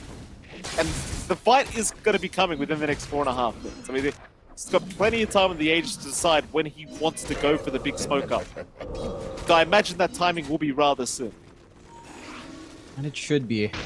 And again, you've got some tools on TNC. BKB done for Jing. So the Marcy can start to play forward. And the Weaver, the damage just doesn't feel like it's coming in. Like you mentioned, the Butterfly is going to cause issues. Lincoln's alone, again, doesn't feel like it's enough, especially if the silence is on point from Lorenov. Still have to worry about that control here from Aurora. Cox is playing around his own vision. Should be safe to back off after clearing out. Is trying to go for the Manta on the Venge. Trying to have a little bit more stats to pad as a universal type. Tier 2 is exposed and is under siege from 23. TNC cannot hope to take a fight outside her high ground at this point. Aurora in complete control of the game so far. And the lead is narrowing. It's 2 to 3k. It dropped from 4. You are getting, again, progression on Jing. We've got good scaling from Palos and Yo. It just feels like these items are way too far for them to find just yet. Full sight of Vice now up for Ollie. Even more control that TNC aren't geared to really handle. I suppose you always have the swap saves from Cox, but it feels like it's about it in terms of trying to bail out from some bad engagements here. Oh yeah, it's a very tough position at this point if you're TNC. And Aurora having a very, very good game. Lincoln Sphere now up on Palos. You do have your BKB on Jing. You've got a Nullify being built up on Yoet. Like, if the game just continues to drag on, sure, I could see a comeback happening. But for now, if a fight breaks up for Aurora, they should have a pretty decent time. Seems like Savage wants to wait for the Satanic to be up before he gets going. Which is fair, because with the Satanic, he's going to be quite literally unkillable. The rest of TNC, again, buying themselves more and more time. Manta being built up on Cox. So much time feels like it's required here for their end of things to really make the big comeback they're looking for.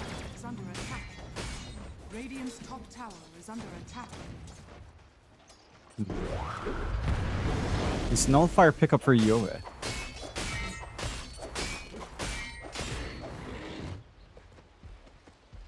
Dire's bottom tower is under attack. Sure, it does feel good. I think the issue is you lose the lane even harder. Right, if you're in the laning phase, you're trying to trade with right clicks with Wave of Terror. I think it just sets up for a rougher time, especially as a poor Venge. Especially in trying to farm up. So, there's an argument to be made, but yeah, it's very conditional. I think if you do go for that facet, it has to only be support. Even then, it's like very dependent if you're expecting the game to go slow. Which, you know, you shouldn't be setting yourself up to do on a draft, but you do have time to adjust, I suppose, when you go in. It's a good chunk of damage, though.